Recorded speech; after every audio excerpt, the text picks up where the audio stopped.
ঢাকার রাস্তায় বের হলে এখন একটা প্রশ্ন মাথায় আসে, গন্তব্যে আগে আগে পৌঁছাবো নাকি জ্যামে বসে বসে দিন শেষ হয়ে যাবে। আসসালামু আলাইকুম। আজকের ব্লগ শুরু করছি এই রাস্তা থেকেই। আজকে সকালে আম্মুকে নিয়ে ব্যাংকে গেছিলাম, কিন্তু আসার পথে যে পরিমাণ জ্যাম আর গরম ছিল সেটা সত্যি বলে বোঝানো অনেক কঠিন। তো রাস্তার পাশ থেকেই আমি পুরি নিয়ে নিলাম, আর হলো 4টা পুরি নিছি। তো গাড়িতে বসে বসে গরমে একদম অতিষ্ঠ হয়ে গেছিলাম। কোথাও বের হলে এখন কমপক্ষে 2-3 ঘন্টা জ্যামে বসে থাকতে হয়। রাস্তার যে অবস্থা, মানে কি বলবো, বাইরে যাওয়ার মতো কোনো ইচ্ছেই থাকে না। তো যাই হোক, এতক্ষণ রাস্তায় থাকার পর ক্ষুধাও লাগছে, বেশ ক্ষুধা লাগছে।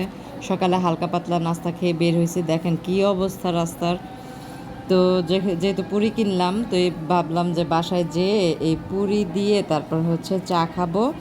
আর আজকের ব্লগে আছে আরও একটা ছোট্ট খুশির খবর।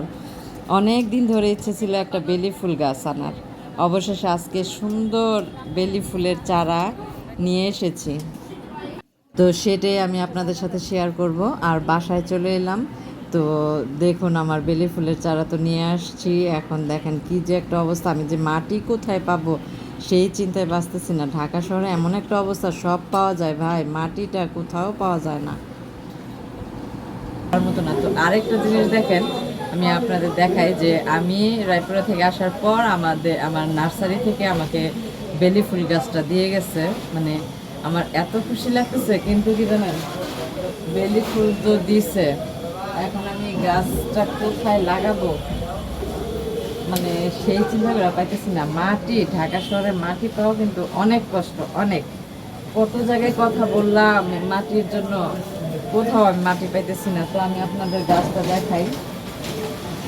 বাহিরে গুড়ি গুড়ি বৃষ্টি পড়তেছে, ভাবলাম কাপড়গুলো আগে নিয়ে নিই, কাপড়গুলো, শুকনো কাপড়গুলো ভিজে যাইব বৃষ্টিতে। এমনি তো বারান্দায় জায়গা থাকে না, এগুলি এই জায়গায় করে তো লাগে তো, বৃষ্টি পড়তেছে পরে আবার হয়ে যাবে, ভিজে যাবে। তো দেখেন, আমি আমার চারাটা দেখাই আপনাদের। এই আমার বেলি ফুলের চারা, মাশাআল্লাহ, আলহামদুলিল্লাহ, আমার খুব খুশি লাগতেছে এই চারাটা পায়া। কিন্তু আমি কিভাবে লাগাবো এটা আমি বুঝতেছি না, বলেন তো কি করে এটা নিয়ে। খুব একটা টেনশনে পড়ে গেছে, করব। আমার খুব লাগতেছে এই মাটিগুলো কেমনে কি করি। আচ্ছা, মাটিগুলো কি কিছু দিয়ে উঠায় দিলে, মানে একটু নরম নরম করে দিলে কি বলে, আমি বুঝাইতে পারতেছি না, দেখাই আপনাদের। এখন কি করবো আমি বুঝতেছি না, মাটি তো নরমই আছে, পানি কি দেওয়া যায় না। নার্সারির লোকটা আমাকে বলছে যে পানি দিবেন না, 2-3 দিন পানি দিবেন না, পানি না দিয়ে রাখবেন। আর মাটিটাও দেখতেছি ভিজা ভিজা,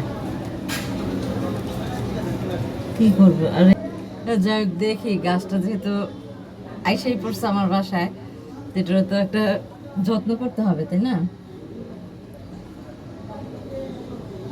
গাছের পরিচর্যা করতে খুবই ভালো লাগে।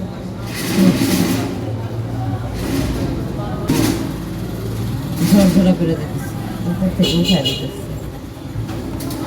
মা আমার তো 2 দিন আগে কইছে পানি দেওয়া দিবেন না, এখন কি পানি দেওয়া যাবো? হ্যাঁ,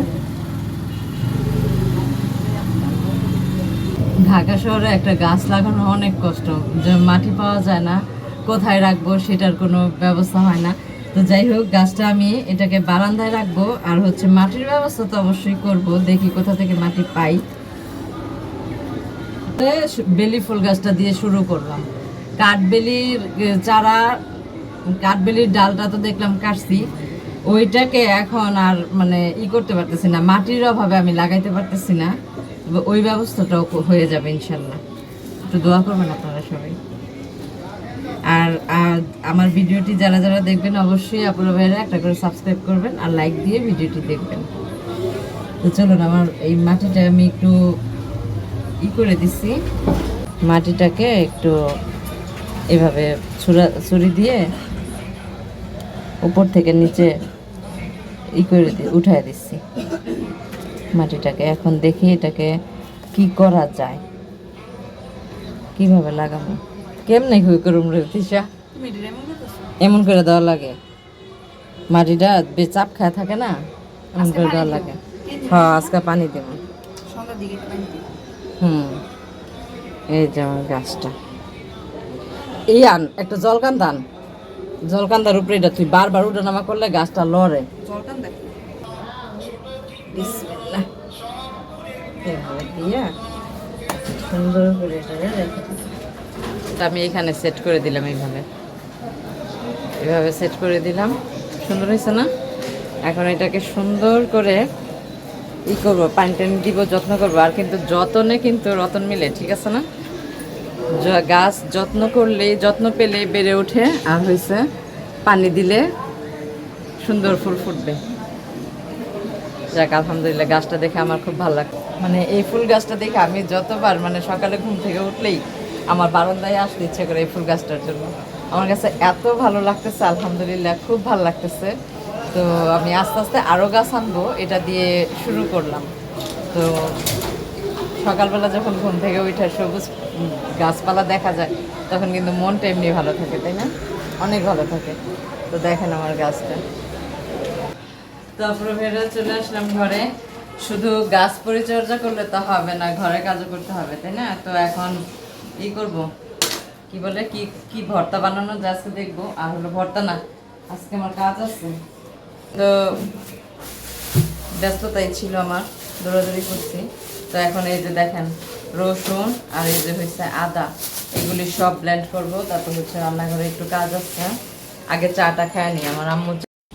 তারপরে ভাইয়ের ওই যে পুরি নিয়ে আসছিলাম, সেই পুরিটা দিয়ে এখন চাটা খাবো। আম্মু চা বানাইতেছে, চা খেয়ে তারপর হচ্ছে আদা রসুনগুলো ব্লেন্ড করব। এই যে দেখেন আমার রসুন আর হচ্ছে আদা আমি কেটে বেছে সুন্দর করে ধুয়ে নিছি। এখন এগুলোকে ব্লেন্ড করব। আর দেখেন আজকে আমার আম্মু সব পরিষ্কার করছে, সব গুছায় ফেলছে, মুছে ফেলছে আজকে। এত না করি যে তুমি এগুলি কিছু কইরো না, সব কিছু পরিষ্কার করে ফেলছে সব। রসুন ব্লেন্ড করা থাকলে মনে হয় কি রান্না করতে কোনো সমস্যাই হয় না, তাই না? এগুলি হাতের কাছে রেডি থাকলে। তো আজকে আমি 2 কেজি আদা আর 2 কেজি রসুন ব্লেন্ড করতেছি, যাতে আমার মানে আমি রান্না করতে গেলেই এটা সেটা থাকে না, যেন আজকে সব কাজ বাদ দিয়ে আগে ব্লেন্ড করে নিই।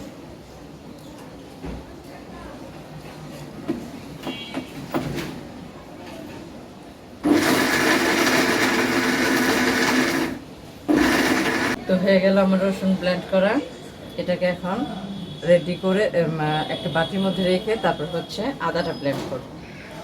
আর আদা রসুন ব্লেন্ড করা, এখানে আমি আদাটাও ব্লেন্ড করে ফেলছি। দেখুন রাখবো যেন আমার রান্না করতে সব সুবিধা হয়। আদাটাও ব্লেন্ড করে ফেললাম, 1 বয়ম আদা ব্লেন্ড করে ফেললাম। এটা এখন এগুলো করলাম। আর কিছু পলিতে রাখছি, আর একটা বাটি বুটি কিছুই পাই না, এই জন্য এই পলিতে রাখছি। পলিটা আগে শেষ করব আর এটাও রেখে দিব। তো আমার আদা রসুন সব ব্লেন্ড করা শেষ। তো চলুন আমার গাছটার কাছে যাই। আবার আমার না খালি মন চায় গাছটার কাছে যাইতে বারবার। দেখেন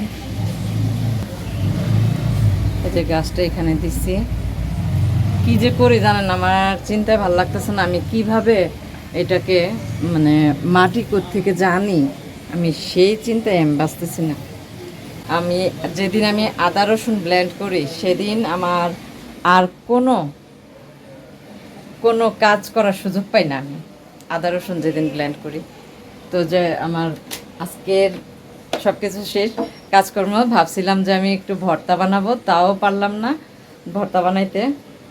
তো যাই হোক আলহামদুলিল্লাহ, আজকের মতো এখানেই ভিডিওটি শেষ করতে হচ্ছে। আজকের ভিডিওটি কেমন লাগলো কমেন্টে জানাবেন, আর লাইক দিয়ে ভিডিওটি দেখবেন। আর যারা যারা এখনও সাবস্ক্রাইব করেন নাই, মানে আমার চ্যানেলটাকে সাবস্ক্রাইব করবেন। তো সবাই ভালো থাকবেন, সুস্থ থাকবেন, নিজেদের প্রতি খেয়াল রাখবেন। দেখা হবে নতুন ভিডিওতে, সে পর্যন্ত বিদায়, আল্লাহ হাফেজ।